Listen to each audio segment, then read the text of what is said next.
All right, we are almost done with our trig unit. It's also super loud here because my kids are playing Nerf guns in the front yard, and my mom's going to pull up any second, so I've got to get this video done. Good news is it's a short one, short and sweet. So we are talking about double angles today. Now, in the past years, we've done double angles for sine, cosine, and tangent. So there were a bunch of formulas that you had to memorize. In fact, there were, 6 of them. And then there were also half angle identities, and there were also 6 of those. So you can see that would have been a lot to remember. We have simplified it for you guys because in Enhanced 3, the only one you really need to know, that's the most important, is the double angle for sine. So it's called double angle because you're literally doubling the angle, right? Timesing it by 2. And we're only going to do it for sine. If you go to calculus next year, you will learn the others. So the double angle for sine is, ready? Here's the formula. 2 and then sine of the original angle and times cosine of the original angle. That is the formula that you need to memorize. That's it. So the double angle of sine is 2 sine theta cosine theta.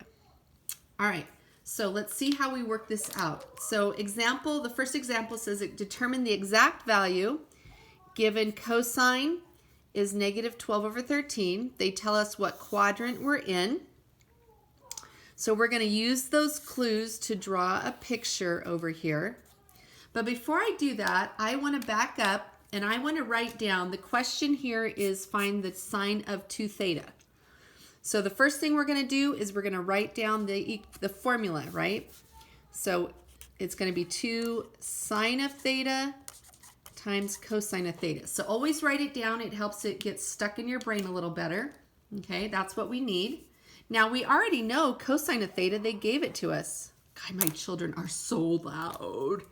They're excited because their grandma's on her way and I'm sure she's got Easter candy for them. So I don't know sine of theta yet, but I do know cosine of theta. It's negative 12 over 13. So I know that.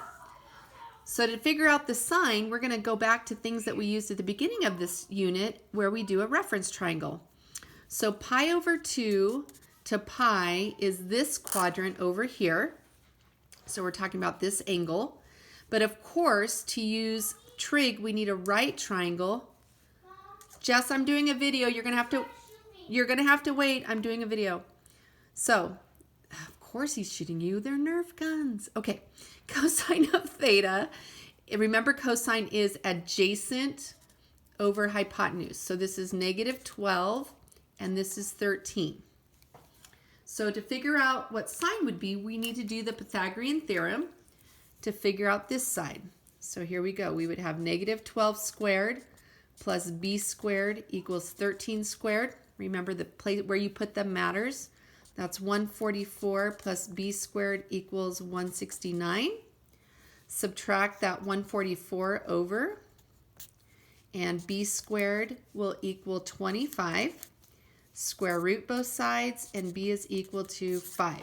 Now, really important that we remember that it's 5, and then remember you're going up, so it's a positive 5. If we were in a quadrant where we were going down, it would be a negative 5. That's really important. So now we can plug in. On this triangle, sine is opposite over hypotenuse, so it's 5 over 13.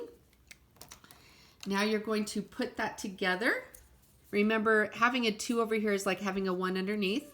So we multiply this top together. 5 times 2 is 10, times negative 12 is negative 120.